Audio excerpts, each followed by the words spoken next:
Сайн уу? Мөнгө Харли хоёр байна. Сайн мэцгаана уу? Монголоор кино подкаст номер 18 гэхэд бэлэн болсон байна. Сар тутмын подкаст төр өмнөх сард нээлттэй хийсэн онцлог 4 киног ярьдаг байгаа. Тэгээд дээрээс нэмээд өөрсдийнхөө үзсэн кино, харсан удаа тэрс яриад явдаг байгаа. За ямар кинодын талаар ярихад дурдаад өнөөдрийнхөө подкаст эхлэе. За эхний кино нь Ralph Breaks the Internet. Нөгөө хэдэн жилийн өмнө гарчсан Wreck-It Ralph гэдэг видео тоглоомын дөрүүдтэй хүүхэлдэйн киноны 2 дугаар анги байна. Outlaw King гэдэг Шотландын тусгаар төхлөлтөд тэнцэж байгаа сэтлэр нэг кино байгаа заяа. За тэгээд Bohemian Rhapsody нөгөө Freddie Mercury Queen хааллын тухай ойр нэлээд сенсацлаад байгаа кино.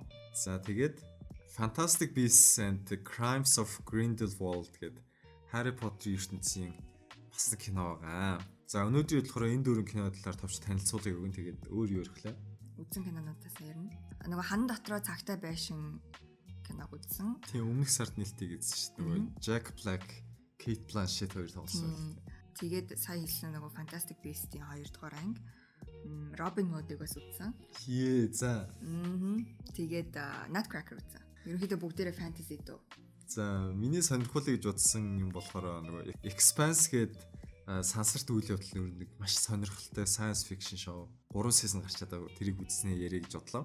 Space Janitors юм биш үү? Биш. За, эдгээр зүйлсийг яриад өнөөдрийн подкаст бол болох нэ.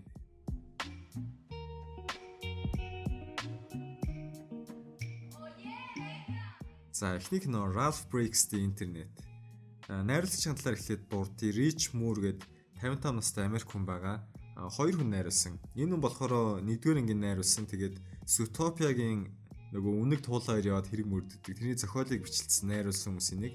Тэгээд Simpsons-ны 1 2 3 4-р сизнуудын одоо Simpsons-ны алтан үеийнх нь хэд хэдэн эпизодуудыг найруулсан. Тэгээд Futurama-гийн бас нэлээд анги найруулсан юм билээ. Тэгэхээр дажгүй шоунууд хэдэн нэлээд туршлагатай байгаа. За нөгөө найруулагч болохоор Phil Johnston гэдэг 47 настай Америк хүн байгаа бас.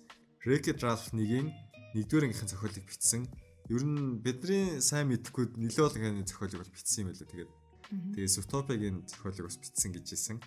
За 1-р анги дээр нөгөө автомат тоглоомын газар, аркейд тоглоомын газар гэж байдаг шүү дээ. Тэгээд тэнцээ дөрүүд нөгөө тоглоомын төвхтөр гардаг шиг амьд. Тэгээд цаанаа нөгөө өөрсдийн гэсэн ертөнцтэй тэгээд дотроос хүрхэн тэмцэлэн тэртэй гараад исэн. За 2-р анги дээр яаж нэхэр энэ киноныхын гол дөрүүдийнх нь нөгөө Vanellope гэдэг нэг жижиг харвстэй охин байгаа шүү дээ. Тэгээд уралдааны машин жилгдэг. Тийм, яг тийм. Тэр охины тэгсэн чинь нөгөө өөрийнх нь тоглоом нь эвдрээд тэгээд сэлбэгийг хайх гээд ингээд Ralph энэ хоёр интернет дээр явж байгаа үйл явдалтай гэсэн байсан. Нэт орж байгаа тийм. Тэгээд интернет орж байгаа чинь янз янзын вебсайтууд, аппликейшнуудад харж байгаагаар адал явдал өрнө гэсэн байсан. Нөгөө нэг sexy singles in your area гэдэг нэг хамгийн гоё юм. Би нэг олон трейлерыг үзээгүй. Миний хамгийн харсан орог тэр гүнжүүдтэй л хийсэн баг. Нөгөө Disney-ийн гүнжүүд нөгөө охиныг тэрвэрсэн. Тий. За шүүмжлэгчид болохоор нэлээд эерэг үнэлгээ өгсөн байна. Rotten Tomatoes-ийн шүүмжлэгчдийн 87%, үзэгчдийн 68% таалагдсан. IMDb-гээс $6 авсан байна. Тэгээд дүгнэлт нь юу байна вэ гэхээр энэ гол 2 дүр дээрээ суурилсан.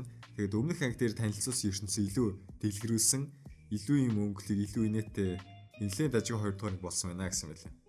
За киноны талаар өөр дэлгэрэнгүй мэдээлэл юм бол за тэгээд интернетийн тухай тэгээд энэ Walt Disney гэдэг юм одоо баян эзэнтэй компани бүтээлч амар юм байна шүү дээ. Нөгөө Star Wars, Оддын дайн, Marvel-ийн хамаг баатрууд, Pixar-ийн хүүхэлдэйн кинод ингээл бүгдийг нь оруулж болж байгаа байхгүй тийм. Нөгөө хүүхэлдэйн кино тэр чинь юмны parody юм, дуурамлын хийхээр заавал юм нэг харваас хандшгүй мөртлөө ингэж өөр нэрмэр зохиож төстэй болгож явах нь ядах маягтай юм болдог. Тэгээд баян газрын хүүхэлдэйн гэсэнтэй бол зүгээр шууд албан ёсны эрхтээр ингээд ашиглаад явж илээ. Ямар сайн даавар нөгөө Star Wars-ын одоо гарч байгаа киноны гол сөрөг дөрүүдийнх нь Kylo Ren-ийн тухай бидний юм жоок оруулмаар байна гэсэн чинь нөгөө киноны филч нүггүй болохгүй тэгэж болохгүй шээ тэгээд бас хөрхөн булаацалсан тэр юм болсон байсан. Тэгээд трейлерыг ер нь үзээд хад киноны 2 дүр яаж интернет дээр бидний мэддэг тэгээд pop culture-тэй харилцаж гэнэ гэдэг жоокуд л инээдмийн юмуд байх шиг байсан л та. Тэгээд энтэй төстэй сантай кино гэх юм бол хэдэн сарын өмнө нөгөө emoji movie гэж гарсан. Утасны нөгөө янз янзын царайнуудаар тэгснээр тэд нар өөрийн гэсэн ертөнцтэй бас амьд. Тэгээ бас нэг адал явдал туулах гээд адилхан санаатай тэгтээ гүйсгэлэн тэрийг бол шалмуу байсан гэж. Тэгээд Ralph Breaks the Internet-ийг бол хамаагүй дээр байл гэдэг шиг үлээ. Яг хуу трейлерыг үзээд ахных амар театрт үзэн тэр гэж бодогдоогүй. Зүгээр Blu-ray-ийн гарахаар тэгээд татчаад харуулахаар илгэж чаддаг ч гэлээ. Emoji movie ч угаасаа анхнаасаа л явахгүйсэн ч харьцуулаач яах тий.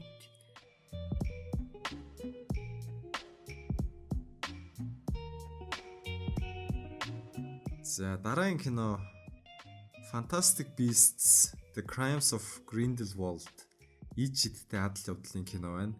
Нөгөө Harry Potter-ийн бидний мэддэг кинотын prequel маягтай нэлээд дээр үйл явдлын өрнөж байгаа Fantastic Beasts гэдэг кино гарсан. Тэрний үргэлжил анги гэсэн үг. Өмнөх ангийнх нь гол сөрөг дүр нь Johnny Depp-ийн тоглосон нэг дүр байсан шүү дээ. Нэг ичидийн нэг хүчийг өөрийнхөө хүч болгож ашиглах гал нэг хүмүүсийг хуураад бүлээд яваад гардаг. Тэгээд тэр анги дээр болохоор Johnny Depp-ийг бариад дууссан. Хоёрдугаар анги дээр нөгөө хүн чинь шууд оргож гараад тэгээд хийж байгаа юм үргэлжлүүлээд нь цэвэр цустай шитнүүдийг цуглуулна, нийт хүмүүсийг захирн махирна гэдэг. Нөгөө X-Men дээр Magneto-гийн ярьдаг байсан юмдыг яриад хийдэг зүйлийг хийх гээл ах шиг харагдсан. За энэ кино дээр онцлог нөх юм бол нөгөө бидний мэддэг Dumbledore залуу үн гарч байгаа. Тэгээд энэ Johnny Depp эсрэг тулалдахдаа нөгөө өмнөх анги дээр нь гарсан амтан цуглуулдаг энэ Newt Scamander-тай хамт шавн байсан юм бэл ингээд хамт явж байгаа талаар гарна гэсэн байсан. Тэгээд өмнөх анги дээр нь гарсан тэр эмгтээч үе тэр хүмүүсээс оролцоо тоглоно. Voldemort-ийн харьяаны хүмүүсээс байгаа энэ гэдэг гэсэн байсан. Harry Potter мэддэг бол ингээд надаар яриулаад байх шаардлага юм. Наваг ярьж байгаагаар шоолж байгаа бах. Чи юуг нь үзсэн бэ? Эхнийх нь анги үзсэн байна. Үзсэн. За найрлагчийн болохоор David Yates гээд 55 та англи хүн байгаа. Harry Potter-ийн нөгөө 5 дугаар ангиас эхлээд тэрнээс хойш бүх ангийн найруулсан юм байлээ. Тэгээд Fantastic Beasts энд нь орж байгаа. Өөр их юм бол энэ 16 онд гарсан Tarzan-ы киног найруулсан байсан. Тэр нэг амар онц болоогүй ч гэсэн ингээд иймэрхүү туршилтаа юм байна л да. Гэхдээ ер нь энэ Wizard World гэсэн franchise нийт 8 кинотой болчихж байгаа юм л да одоо энэ сүүлийн Grindelwald нэмэгдээд. За тэгээд сүүлийн 5 гэлтэхгүй ер нь бүх 8-д нь тодорхой хэмжээгээр гар бие оролцож ирсэн юм байл л дээ энэ David Yates гэдэг хүн. Гэхдээ сүүл рүүгээ нэлээд голчилж найруулад сүүлдээ ганцаараа үлдсэн юм шиг л.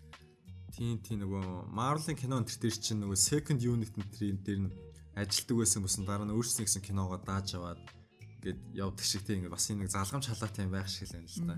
За шүүмжлэгчдээ Rotten Tomatoes дээр шүүмжлэгчдийн 40% нь үзэгчдийн 65% нь таалагдсан байна. IMDb-гээс 7 авсан байна. Энэ оноо бол өмнөх ангитай харьцуулахад харьцангуй суларсан үзүүлэлттэй байгаа л да. Тэгээд ерөөхдөө юу гэж хэлж байгаа нөхөр энэ Harry Potter ертөнцид таалагддаг бол энэ нүд хужирлах юм бас мэрсэр байна байхгүй ш бол байна. Тэгвэл нөгөө зохиол үйл явдал өмнөх анги шиг нэг сонирхолтой болсонгүй л гэсэн байлээ.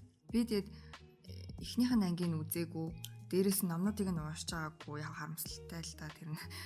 Тэгтээ тийм болооч тэр мөн надад ер нь жоохон ойлгомжгүй санагдсан.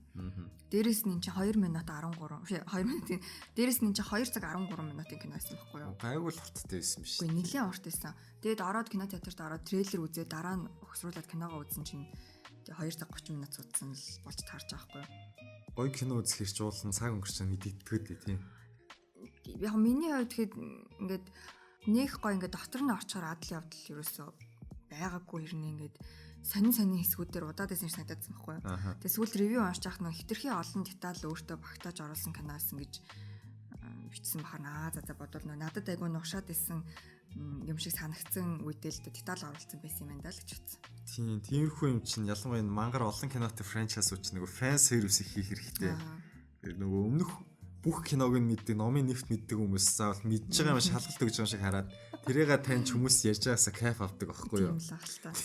Тэгээд тийм бас байх хэрэгтэй л байх л та. Тэгээд энэ 8 кинотой гээд хамгийн сүүл гарсан үзчихээд бас болохгүй байх гэдэг хаашаа юм. Гэтэ бас нэг тийм хүмүүсийн хүлээжсэн шиг амжилт олоогүйс л бас зарим бас мэрсэр нэг юм хэлж байна. Юу нөхөр энэ Harry Potter-ийн зохиолч J.K. Rowling бол Star Wars-ын George Lucas-тэй их адилхан асуудалтай болоод байна. Тэр нь ямар асуудал юм бэ гэхээр нөгөө яг анх хийсэн юм ингээд амжилт олоод дэлхийд дахин ингээд маш олон хүн мэддэг болсон, хайртай дуртай болсон тий. Гэхдээ нөгөө өөр юм хийж явж байгаад тэр амжилт олсон франчайзтай эргэж ирээд дахиж юм хийх гэхээр нөгөө хүмүүсийн таалагддаг байсан юмар үргэлжлүүлж хийхгүй. Тэгээд шинэ хүмүүс тэрийг нь хүлээж аваад өөр гоё юм болгоод дэлгэрүүлээд юм эсвэл өөр өнцгөөс ингэж баяжуулаад хийхээр нөгөө хүмүүсийнх нь үг нь ингээд бурхны үг шиг хитрхи нөлөөтэй болсон. Тэгээд энийг одоо болиулаад ирч хүчтэй шинэ өөр хүмүүс өгөөч хэлсэн юм. Хүмүүсээс ярьсан байлээ. Тэгээд тэр нь ч бас надад зөв юм гэж бодогдсон. Яг хоо тэр ч бас алдаатай ч байна, оноотой ч байна. Star Wars дээр бас дайжгүйч болсон байгаа. Last Jedi шиг аим шиг үр дүнд хүрсэн явдалж байсан. Одоо Болморын гэсэн л үндсэндээ комент хэлсэн юм шүү. Гэхдээ Harry Potter сонирхдаг демограф бол харьцангуй юм залуу хөтөөдрөх болох шиг байдаг шүү дээ. Би яг нийлдэг эрэгтэй найзууд дундаас л Harry Potter-ыг ч үзэх хэрэгтэй гэсэн төлөв тийш таарч байгаа ерөөсөө. Гэхдээ ингээд анханасаа нэг амар гүн ороогүй л орохгүй өнгөчтгөл франчайзууд нэг юм шиг байл та. Багада 1-2 дугаар ингээд DVD-гээр надад байсан. Тэгэл тэрийг үзэл амар гой санагдал. Тэгээд нөгөө жоохон байхдаа кино мэн өөрөө үзэж чаддгүйс болохоор тэгээд өнгөрцөн. Учраа арай мэддэг болоод иргэд ирсэн чинь нэг амар олон анги гарцсан. Нөгөөдөл нь амар цанхаагаа том болцсон шалсанаас нэгж байгаа чинь. Би энэ дээр нэг хүмүүсийн анзаарсан юмд орлоо яриа явуучих. Тэг. Дараа нь их анонс хийгээл гэж ирж байсан. Энэ гол дүрийн Eddie Redmayne гэдэг залуу байгаа штэ нөгөө. Өмнөх ангийнх нь гол дүр байсан аа. Тийм, Theory of Everything. Stephen Hawking, Danish Girl. Тийм, Danish Girl. Тэр юу гэж? Oh my god, he's so ugly. Би бүр гайхаад их юм. Тэгээд царай муутай чамайг энэ киног таашааж хүлээж авахыг садаа болоодсон юм тийм. Жүжигчин гэдэг төсөөлөл миний хувьд ингээд нэгдүгээр царайлаг байдаг, хоёрдугаарт ингээд ямар ч дүрд уян хатан хөрвөх чадвартай байдаг гэж би боддог юм шиг байна. Тэгээд хүмүүс нэг хүн өөрөөр кино тоглохдоо ингээд төсдөө хэм маягийг гаргахаар амар тийм disappointed санагддаг заяа. Оо альвэ энэ чинь өнгөрсөн кинон дээр чи нэг иймэрхүүл хэм маягтай юм гаргаж ирсэн бидтэй гэл. Тэгэхээр би Эдигийн жүжиглэлтэнд нэг амар импресд байгаагүй. Жүжиглэлт нь амар таалагдсан дүр өнө кинод төр. Мэдгүй яг түрүүн хэлсэн шүү дээ нэг гой доктор нь ороод ингээд огшхоор адал явдалтай хэсэг гараагүй. Хүмүүс тэгэл ойр зургийн юм ярьж хууч хөөрж итэл дууссан шүү дээ. Тэгээд Harry Potter-ийн надад бас арай нэг тийм өөр найруулагчид ийм спин-оффууд хийвэл би бас үзмэр санагдаад тийм. Оддын дан дээр жишээ нь Rogue One гэдэг Han Solo гэдэг хийсэн Rogue нь бол надад амар таалагдсан байхгүй юу. Ингээд жижигхэн түүх аваад гээд оддын дан ч бас Harry Potter-тэй төстэй иймэрхүү юм нэг панаалтай маягийн кино шүү дээ тийм. Fantasy. Тиймэр үндсэн зохиолын тийм нэг хэсгээс салгаж аваа тийм байлтаатай кино хийсэн байхгүй юу.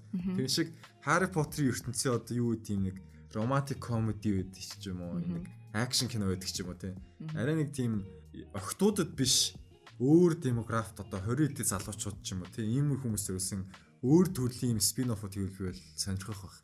Тэгэх юм бол одоо кинон дотроо нөгөө Slytherin энэ гэж хуваагддаг шигээ жижигэн фэндомод гарч ирээд гоё юм шүү. Тийм, тэгвэл надад бол хамаагүй сонирхолтой санагдаад байна.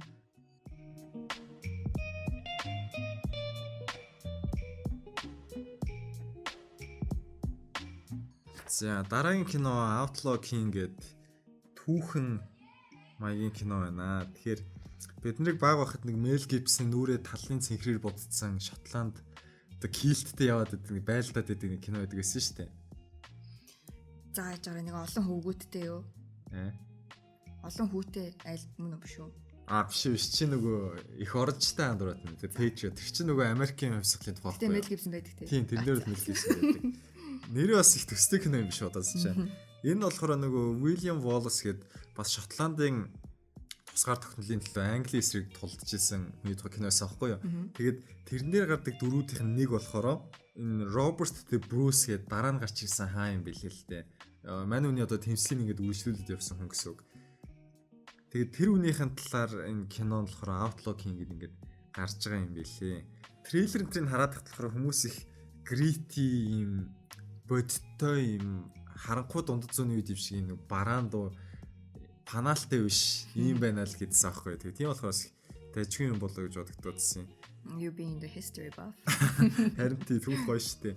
За найрлагчид болохоор энэ David Mackenzie гээд 52-т Шотланд хүн байгаа. Шотландын одоо үндэсний баатрын талаар киног Шотланд хүн найруулсан байгаа л да. Энэ хүн never guessed. За энэ хүн өмнө нь ямар кино найруулсан бэхээр нөгөө 16 онд гараад 17 онд Оскарын нөгөө шилтгэхэд нэр дэвчсэн Hell or High Water-ыг найруулсан. Чиний яриад байдаг. Тийм. Тэр оны Best Picture дэвчсэн гэдээ бас надад хамгийн таалагдсан Hell or High Water байсан. Ах トゥ хоёр нөгөө банкны зэвдэлэх гээд банкуд ирэндээ дэвж чадлаа гэдэг байхгүй. Их тийм амьдралд ойрхон юм үйл явдал тэмцэлтийг зөрчлөх гоё кино гэдэг. Тэрийг найруулсан. Тэгээд ер нь бол зөндөө олон кино найруулсан. Тааш тэдэн нэвчлэн Англид гараад ингээд өнгөрцөн болохоор бид нар сайн мэдэхгүй кино. Тэр нь амар харамсалтай байна. Одоо ингээд найруулагчдыг харж байхад бүр сургуу найруулагчид олон кино зохиолыг бичсэн. Гэсэн мөртлөө бид нар бүр харж байгаач комент байгаа байхгүй. Тэгээд ингээд тайгаад үзэнгүүт үнэлгээ энэ төр мангар сайн тийм. Яг тийм болоод байгаа шүү. Үгүй шагширч байна. За анкны болохоор Rotten Tomatoes-ийн шүүмжлэгчдийн 63-д үзэгчдийн 69-д таалагдсан байна. Дүгнэлт нь юу вэ нөхөр энэ дайн тулааны хүнд хэцүүг үзүүлэхдээ энэ айж ичээг хамаагүй нэгэд харуулж байгаа нь бол их сайхан байна. Гэхдээ нөгөө түүхэн он цагийн дарааллыг алдагдуулаад нь гажуулдуулсан юм киноныхоо хүрх гээд байгаа амжилтыг бол жоохон бууруулчих жил гэсэн байлээ. Тэгээд нөгөө хэдэн онд юу хийжсэн тэр бүр түүхэн баримтууд байгаа ингээд тэрнээсээ зөрөө явцсан байна гэж байгаа байхгүй юу.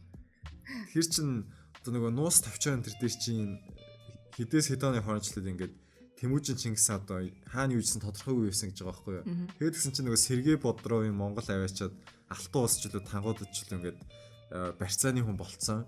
Тэгээд бүрт нэг мангар олон эцэггүй хүүхэд гарцсан ингээд ирчгэрээд байдаг байхгүй ингээд нөгөө түүхч Үлзий Баатар гоё л нөгөө хүний подкастыг сонсч тэгсэн чинь ингээд тэгэхээр ингээд түүхэн дээр ингэж юм тодорхойгүй байдлаасаад ингэж хүмүүс орж ирээд юм самрах хутах юм бол хийгддэг. Тэр нь болохоор юм аюултай байдсан шүү гэдэг байсан л. Тэгээд өөрийнхөө одоо Үлзий Баатар тухайж яагаад шотланд найрлагч өөр юм сонин шийдвэр гаргасан л гэж би бас гайхаалаа.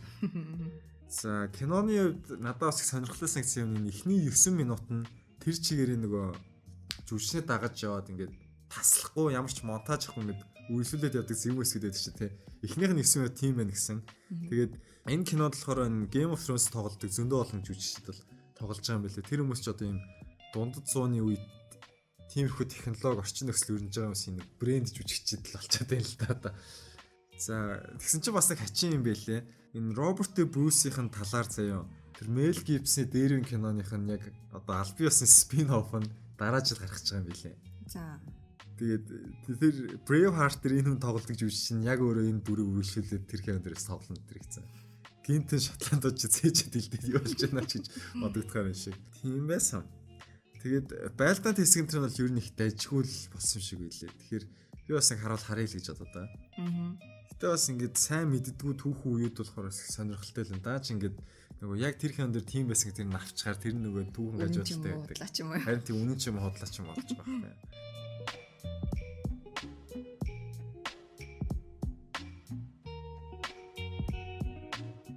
За 11 сард нээлттэйсэн кинодоо сонслох сүүлийн кино нь Bohemian Rhapsody буюу Queen хамтлагийн ахлагч дуучин Freddie Mercury-гийн тухай биографид намтарчилсан маягийн кино байна. За найруулагчаар нь болохоор Bryan Singer ажилласан гэж байгаа болно. Эхэнд нь бол ажиллаж исэн юм билээ. Энэ нь болохоор 53-т Америк хүн байгаа. Бидний мэддгээс 95 онд гарчсан Usual Suspects гэдэг их алдартай кино. За X-Men-ийн 1-2 дугаар анги. Тэгээд X-Men Days of the Future Past Apocalypse гэдэг сүүлд гарсан кинонууд нь. Тэгээд нөгөө Superman Returns, Henry Cavill-ийн Man of Steel биш тэрний үнд гарснаг арай өтөртэй Superman-үүдийг тэрийг найруулжсэн. Ийм юм байгаа л та. Тэгээд кинонууд нь бол зарим нь дайжгүй байсан, зарим нь бүр түүх болцсон, зарим нь яг тийм хачин кинод байна л та. Тэгээд кино хийх үйл явцын үеэр продюсеруудтайгаа хэрэлдээд хамт ажиллаж байгаа хүмүүстэйгээ хэрэлдээд, жүжигчтэйгээ хэрэлдээд бүр ажил мажлаа тасалж алга болж болоод айгүй хэцүү байсан гэсэн. Тэгээд дундаас нь зураг авалтан дуусаач байна гэдэг ажлаас нь халаа хийцэн гэж байгаа байхгүй юу. Тэгээд өөр найруулагч орж ирээд англи хүн энэ одоо 52 настай Dexter Fletcher гэдэг найруулагч жүжигч юм байгаа. Та нар энэ гуглэд үзэх юм бол нэлээд олон кинон дээр туслах дүрээр тоглож байснаар л харсан байгаа л да. Яг тэрэн дээр гол дүрдэн тоглосон гэхээр л арай л байхгүй лээ. Найруулагч гэсэн. Тийм бас найруулагч. Сүүлийн хэдэн жил бас өөрөө кино найруулад яваад байгаа юм байсан. Тэгээд энэ хүн орж ирээд одоо энэ киног миний машиныг авраач гэдэг шиг энэ киног бол гүйцээсэн байсан. Тэгээд яагаад найруулагчаар нь Bryan Singer-ийн халагцууных нэр яваад энэ гэхээр англи америкчууд хамтарч хийж байгаа. Тэгээд Америкийн найруулагчдын холбооны бас дүрм журмаас нь болоод ингээд нэг л найруулагчийн нэр ашиглах хэвээр тэгээд яаж яваад чи ингээд бас нэг заалт маалтаас үнслээд Bryan Singer-ийн нэр ингээд орж байгаа байхгүй юу. Яагаад энэ харамсалтай санагдаад байна вэ гэхээр энэ кино чинь баг Оскарт нэр дэвших нэлээд өндөр магадлалтай кинотой нэг. Тэгээд тийм ер нь их дайжгүй болсон гэдэг. Нөгөө Lady Gaga-гийн өнгөрсөн сар ирсэн хуулингийнх нь тийм Bradley Cooper-тэй тийм. Тийм Bradley Cooper, Lady Gaga-тэй тэр кино энэ хоёр бол ингээд нэлээд дайжгүй кино гэж яваад байгаа байхгүй юу. Тэгээд цаашаа явах хүмүүсийн нэрийг ингэж алдартай болох дайжгүй кинон дэр ингээд өөр хүний нэр яваадах надад өмнөөс нь харамсаад байгаа. Яг хоо зүгээр ийм юм уу? Кино амжилт олно гэдгийг мэдэнгүүтээ албаар тэр Singer-ийн нэрийг тавих одоо make sure хийсэн юм уу? Эсвэл кино фейлсэн ч байсан цаашаа өндөр авах ч байсан хамаагүй тавигдах хэрэгтэй гэсэн хууль заалт байгаа юм уу? Миний уншсанаар нь болохоор найруулагчдын холбооны тэр заалт малт дөрвөн жуулслаад ганц л найруулагчийн нэр байх хэвээр. Тэгээд нарийн ширийн заалтууд нь юу гэдгийг тэгж явсараад Bryan Singer-ийн нэр болсон юм билээ. Тийм. За буцаад киноны тухай ярихад шүүмжлэгчдийн 62% нь үзэгчдийн бүр 91% нь таалагдсан. Ямар тасрай кино гэж гарч ирсэн шиг байна. IMDb-гээс 8.4 наасан байгаа. Монгол гараагүй шүү дээ. Үгүй. Хит хитэн үнэхээр дажгүй хэсгүүдтэй.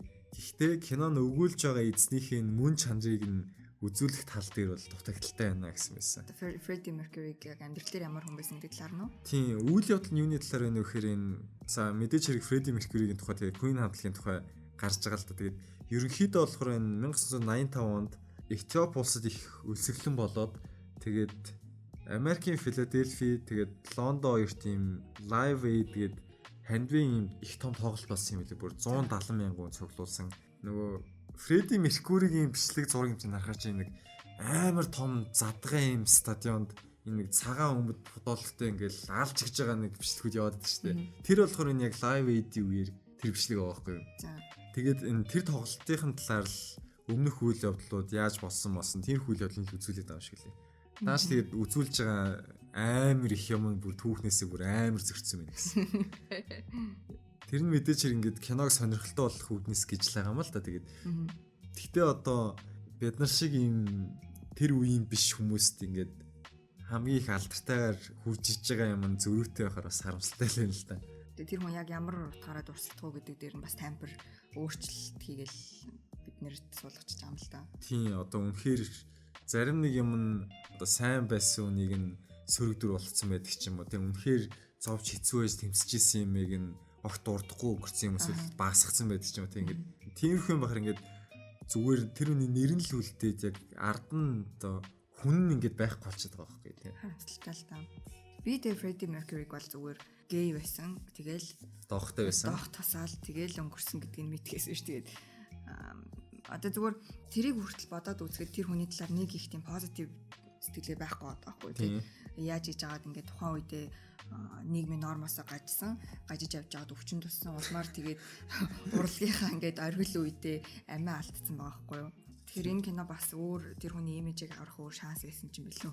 Яг уул нь бол ингээд тэр хүний нэрийг гаргаж ирээд ингээд шинэ үеийнхэнд танилцуулж байгаа нь зөв хэрэгжчихсэн. Одоо 100 хүн үзлэхэд хичнээн нь Google-д цаашаа орж ухаж үзээд бодит хүнийг мэдэх вэ тийм. Хичнээн олон хүн нь ингээд зүгээр л буруу чигээр мэдж яваад ингээд өнгөрөх вэ гэхээс төрийн төлөө огт нь боож хүнэтэй шиг баярлаа. Зүйлд энэ movie review бүр амар take serious болсон. Тэгээ сүүлээс хоёр кино Outlaw King, Bohemian Rhapsody-оор ингээд дараалаад ингээд түүх гажууд болсон гэсэн юм самчаа авчихаар жоох ингээд байгаа байхгүй. Трейлерыг харахаар бол бас үзэл үзчихье гэж бодоод байдаг тэгээд.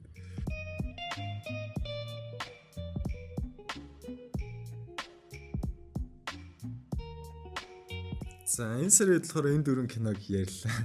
Тэгээд ерөнхийдөө ингээд дөрвөн кинон дээр төвлөрөөд ярьчихаар подкастаар их цэгцтэй хитрхи урт туш ингээд гайг болоод шиг харагддаг л да. За яг хуу нөгөө сая Америк талархлын баяр болсон тэгээд өвөл болоод ирэхээр их том нээлтүүд видео тоглоомч төр киноч төр ингээд гарч эхэлдэг. Тэгээд нэлээд олон кино гарсан байсан. Бусдын зүгээр хальт дурдахад бол Creed тэгээд Hard Box ч киноны 2 дугаар гарсан байсан. Rotten Tomatoes дээр шүүмжлэгчдийн 82%, үзэгчдийн 89% таалагдсан их дайггүй үнэлгээ гэсэн үг. Тэгэхээр тийм тулгаантай спорттой ч юм уу хийрхүү кино сонирхдаг бол бас үзэж болохоор байна гэж бодогдсон. За нөгөө Grinch гээд Jim Carrey-гийн нэг царай мутай ногоон амтан болж тоглоод байдаг. Нөгөө зулсар мусрыг хулгайлан тэгээд тэрний хүүхэлтэй film гарсан байгаа. Rotten Tomatoes дээр шүүмжлэгчдийн 58%, үзэгчдийн 60% таалагдсан. Үзсэн найзууд бол шал тэнийг болсон байдаг шиг үлээ. За Robin Hood гээд чи үзсэн гэсэн шүүмжлэгчдийн 16%, үзэгчдийн 49% таалагдсан. Ер нь хог байсан юм шүү. Үзсэн хүний хувьд хэлэхэд zero expectation те яавалчиг яг гэж бодож орох юм бол таалагдана. Ерөнхийдөө киноны сүүлийн 4-1-ээс ирсэн модад эхэлсэн заяа. Тэгээ бүр айгу тэнэг дуусна. Тийм төгсгөлийн яаруулсан мó эсвэл нэг өгүүлбэр дуусах чаддгүй юм байдаг шүү дээ. Уртаа санаагаа илэрхийлж чадахгүй. Эсвэл тийм хүн ч найруулсан юм уу. Тэрнээсээ ингээд дунд хэсэг хүртэл айгу гоё улан таалагдал явж ирсэн. Гинт бүр үнэхээр цусгүй алсан. За. Тийм үнэлгээний ч гэсэн яагаад дагаад их таарах хүмүүс байсан. Нилийн өндөр төсөлтөй мөртлөө унтсал кино шиг юм л. За дараагийн өөр кино гэх юм бол Nutcracker and the Four Realms гэдэг цөмөөхөгийн одоо шилхүнчгийн гэх юм одоо. Бидний мэдхээр. Тийм бидний мэдхээр. Онооноос их таарах юм. Шүүмжлэгчдийн 34% нь үзэгчдийн 37% таалагдсан. Чи нэг ус үзсэн гэсэн. Үзсэн. Энэ дээр кино гэхээсээ илүү нэг муухай юм болсон. За. Яг тэр өдөр би бүр зориод ээжтэй өргөн IMAX руу яваад үзээ. Тэгээ жижиг танхимд гарч ирсэн. Эхний үзүр яг ингээл кино үзчихсэн чинь ингээл гээл үйл алаал нэх гоо ингээл цасан шуурга сценери тэгээ цасан шуурган дундуур яваал гарчиж байгаа байхгүй. Тэгэл кино үзчихсэн нэг чиглэл ингээл танхим нэг сэрүү оргоо авчих цаанаас айгүй гири гэж ярьдаг шүү дээ нэг тийм гоо ингээл дотор нэг тийм гоё хөөрхөн мэдрэмж төрөл суучсан чинь сүүлдээ бүр ингээд жинхнээсээ хүүтрээд ирлээ.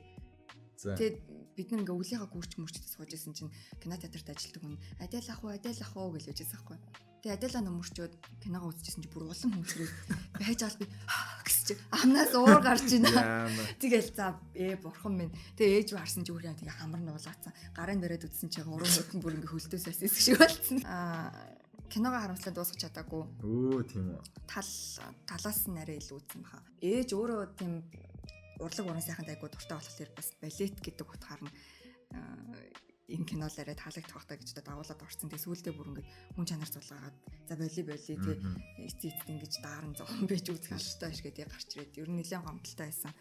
Тэгэхээр зүгээр өргөө IMAX руу явж байгаа хүн байвал нэлээд зузаалж авахгүй бол бас хүний тав тухтай орчин алдагдуулахаар л хүүхдэн билээ дээ. Ямар сони тийм.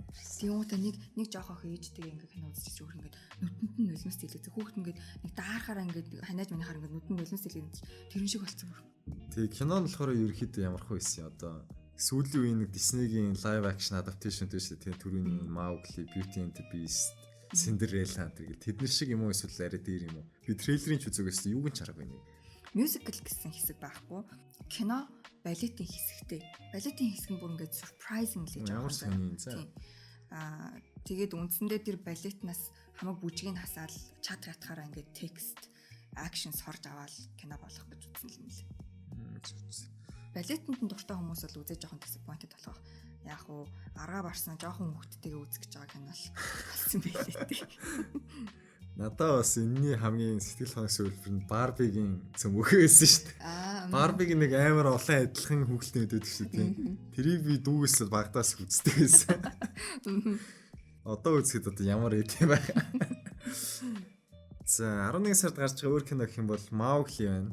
Тэгээд The Legend of Jungle бас л нэг live action adaptation гарч ирлээ. Тэгээ бас Simba энэ гарны зарлцсан байсан одоо. Багтаа үздэг байсан кинод бас наалж гүйцэхгүй байна да ерөөс. Caramel-тэй money. Frozen 2 дугаар анги бас гарах юм шиг үлээ. Brace yourselves гэдэг шиг. Нэг хэсэг чи тэр дуу нь бүр зүудэнд ортол явсан шүү.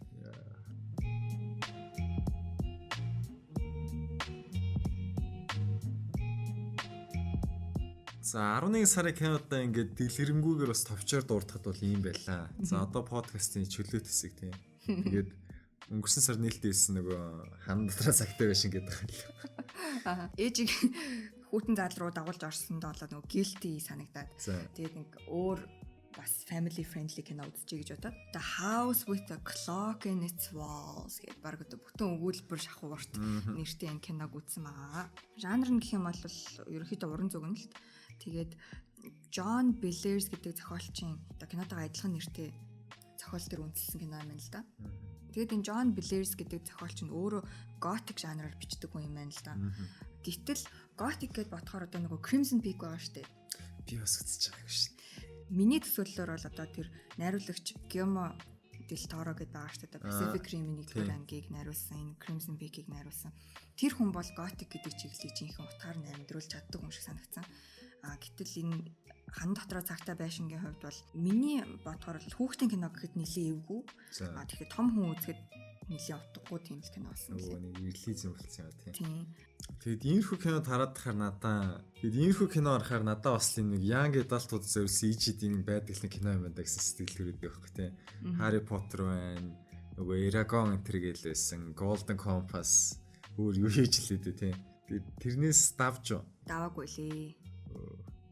Одоо бид нар эсвэл хүүхдийн кино үзэх нас өнгөрч байгаа юм уу? Эсвэл бидний хүүхд байх үед арай нэг гайгүй хүүхдийн кинонууд хийгээд идвэсэн. Би өрдөөс хүүхдийн кино үзээд нэг гоё кайф авах болчихжээ.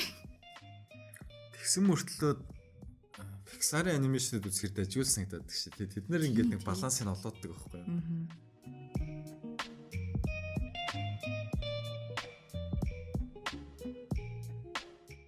За миний үзсэн сонирхолтой юм их юм бол The Expanse гэдэг цуврал байсан. Гарч яриад дуусаг байгаа. Одоогор бол 3 сизон гарчаад байгаа. Америкийн sci-fi гэдэг нэг төсөв багтайхаа энэ нэг бас нэг зөгнөлт юмд гаргадаг сууг байт юм а. Тэгээд тэр телевизийн суугийн гарсан кино аахгүй юу. Тэгээд үйл явдал нь бол нэг сонирхолтой. Ирээдүйн хүмүүс ингээд Нарны аймгийг ерөөхдөө эзлээд ингээд суурьцгаацсан. Тэгээд хүчний энэ 3 төв байгаа байхгүй юу. Одоо хүйтэн дайны үед 2 туйлтай дэлхий гэж ярьдаг байсан шиг дэлхий байгаа, ангараг байгаа. Тэгээд бэлт гэдэг ангарагийн цаана бархас содинан гэдэг юм солирын тал байдаг байхгүй. Тин ч амар их эрдэс баялаг юм байдаг. Тэгээд за ингээд хүйтэн дайнаар зүйрлүүлж ярих юм бол дэлхий ингээд барууны орнууд шиг заяа. Гайгүй хүмүүс маш гайгүй амьдэрдэг. Ядуу хүмүүс байгаа. Гэхдээ гайгүй хүмүүс маш гайгүй амьдэрдэг заяа. Тэгээд ийм нэг харьцангуй эрх чөлөө мөлөө арчил марчил тиймэрхүү юмтай нэгдсэн үсний байгууллага удирддаг. Ангараг гариг дээр очисон хүмүүс нь болохоор тэр гаригийг ингээд дэлхийтэй адилхан амьдрах нөхцөлтэй таатай болгоны зүтгэж явж байгаад олон жилийн хугацаанд дэлхийгээс бид нар тусгаар тогтнолоо дэлхий өдр туслахгүй байна гэд. Тэгээд дайсан хэлцэн үсээд одоо зөвлөлтийн орнууд шиг ийм их тийм цэрэгжилттэй амьдрал нь их сайн биш. Гэхдээ айран майран маш сайн нэг тиймэрхүү хүмүүс болсон. Гэдэг нь Марс уу? Тийм, тэр нь болохоор ангарагийнхаа. Грекийн mythology гэж ярьдаг шүү дээ. За тэрүүгээр болохоор дэлхийн афин ангараг болохоор Спарт. Тэгээд бусд нь болохоор ингээд тэр бэлт буюу одоо тэр солирын талбайд амьдэрдэг хүмүүс аахгүй. Тэд нар болохоор хүйтэн дайнаар бол зүүн Азийн орнууд, Африкийн орнууд, Латин Америкийн орнууд энэ шиг заяа. Хүмүүс баялагын ухаал харвс. Тийм, тэгэл аваа явчихдаг. Амар их баялаг ингээд аваад байгаа юм шиг нөгөө хүмүүс нь юу ч наалдаж үлддэг. Тэгээ ядж байгаа тэр нь ингээд олон амар удаан хугацаанд байцсан болохоор хүмүүсийн өөр ингээд гений үед өөрчлөлт орсон. Солир дээр амьдэрдэг хүн дэлхийд ирэх юм бол татах хүчин нэтрэх өндөр зүйлс ингээд бүр ингээд тарчлааж байгаа юм шиг болдог заяа. Тэр авцсан үед тарчлаад их зүгээр ингээд хан дээр өлгчдөг. Татах хүчин нэтрэх хүчтэй болохоор булчин дасаагүй, ясан дасаагүй амар хэцүү. Нийгмийн давхраачлалтаас гадна ингээд бие махбод соёлын үед хүмүүс гэж нэг төрөл зүйл рейс байжгаад ингээд 3 өөр болчихж байгаа байхгүй юу. Тэгээд Game of Thrones-тэй адилхан ингээд өөр ингээд дөрүүдийн ингээд үйл явдлууд нэг юм шугам дээр ингэж огтлцож байгаа байхгүй юу. Хамгийн гол дөрүүд нь болохоор бас нэг юм misfit дөрүүд байдаг шүү дээ ингээд. Firefly үздэг байсан бол энэ дөрүүд бол шууд таалагдсан заяа. Firefly ч бас адилхан сансарт үйл явдлын өндөг юм кино байдаг байхгүй юу. Цуврал archetype-уд байдаг шүү дээ. Нэг юм хүчтэйгээр нэг нь өдөрдөг, нэг нь нисгэж ялангдаг шиг. Үзээд хүн таалагдахаар яагаад амар навшин цаа гарч ирсэн ч гэсэн яагаад тэгж байгааг нь ойлгохдохоор юм маш гоё дөрүүдтэй. Тэгээд хүйтэн дайн шиг гэд ярьсан ингээд хоорондоо ингээд хизээ язан л ингээд тесрэхэд бэлэн болцоо байгаа байхгүй юу. Нөгөө солирын талбай дээр ажилтгууд нь ингээд том хүчнүүдээс их байлгах чадваргүй болохоор юм террорист үйл ажиллагаанд явуулдаг. Тэгэл тэднийг нөгөөдөл нь буруу шадаг. Тэдний байж чад дэлхийн ангарах хоёр нь өөрсдөө байлж мэлдэх гэдэг ингээд. Тэгсэн чинь ингээд Нарны аймгийн биш тийм хайр гаригийнхаа явуулсан ч юм нэг сонин элемент орж иж байгаа байхгүй юу. Тэгээд хүмүүстэй контакт үүсгэхээр тэр их аимшигтай үр дагаварт хүргэдэг. Тэгээд энэ улс төрийн өшнүүд дээрээс нэмээд ингээд хувийн нөгөө маш баян корпорацууд тэр мөнгө төрөлтийн бас утгалж байгаа хэрэг. Тэгээд ерөнхийдөө бол маш сонирхолтой сансарт үйл явдал өрнөдөг зөгнөлт. Гэхдээ зөгнөлт гэхэр ингээд бүр газраас хөндөрөөд явцсан биш тий. Ингээл хурдан нисэхэд бол ингээд сандал дээр нь бэхэлж ягаад тэгээд янз янзын юмнууд ингээд биерүүн тарьжиж хурдан нисэж болдог. Тэгэхгүй бол хүний бие даахгүй гэдэг ч юм уу тий. Тэгэл солир молир дээр тийм солир молир дээр ажиллаад гутлан заавал соргоцтой байх хэрэгтэй бас тэгэл нэг анги тэр хүмүүс аврах болсон чинь за бид нарт төрөлцөх хүчил төрөгчвөл ингээд 100 хэд дүнл байхаар байна сонгох хэрэгтэй бид нар тэгэл ирсэн. Сүүлд хоёлаа ямар кино ярьжсэн чи сансарт буучаад ноосон болготой явчихлаа. Наа чи нэг эйлэн тэрийг бодвол арай жоохон common sense юм байна тий. Тийм ерөөсөл амар зү юм. Ерөнхийдөө болохоор юм цэргийн science fiction гэж уран зохиол төр байдаг байхгүй юу. Ерөнхийдөө бас ийм нэг ийм машин механизм юмуд нь яаж ажилдаг гээд ямар технологиг ашиглаж бид нар тийм амьд үр дүнд хүрч байгаа тэрдний их тайлбарлаж үзүүлдэг. Тиймэрхүү юмд кайфт бол expense салагдана. Game of Thrones шиг ийм улс төрийн тэмцэл их том даймаас сэргийлж яаж байгаа юм олон сонирхолтой дөрүүд хоорондоо холбогдсон юм байх юм бол таалагдана. Firefly шиг юм харгас хэрцгий ертөнцийн зүгээр л нэгнэл гэж явж байгаа юм дөрүүд тэгээд тэдний хоорондынх нь харилцаа юм сонирхолтой санагддаг бол таалагдана. Тэгээд сансрын тийм аимшиг тийм ингэж мэдхгүй юмтай хүмүүс учрахаар ингэж ямархуу сонин шийдэл үр дагавар зан авир гаргадаг байдаг бас таалагддаг бол ингээд таалагдана. Ер нь их дайгуул сурал хэлээ те. Чи тэ binge watch хийсэн юм уу? Binge watch хийсэн. Би 7 хоногийн хугацаанд 3 сезон үзэж дуусгасан. Сүүлдээ унтах чахад үзвэрсэг татах юм чи. Тэгээ нэг юм гүйц санаа аварсан.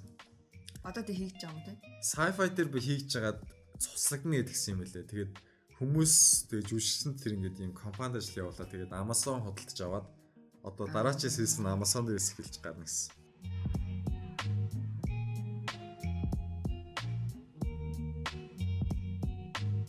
Энэ подкаст дээр ч хуулаа шал замбраа кинод л үзсэн шиг шүү дээ. Уусаа үзье гэж үзэх юм байна.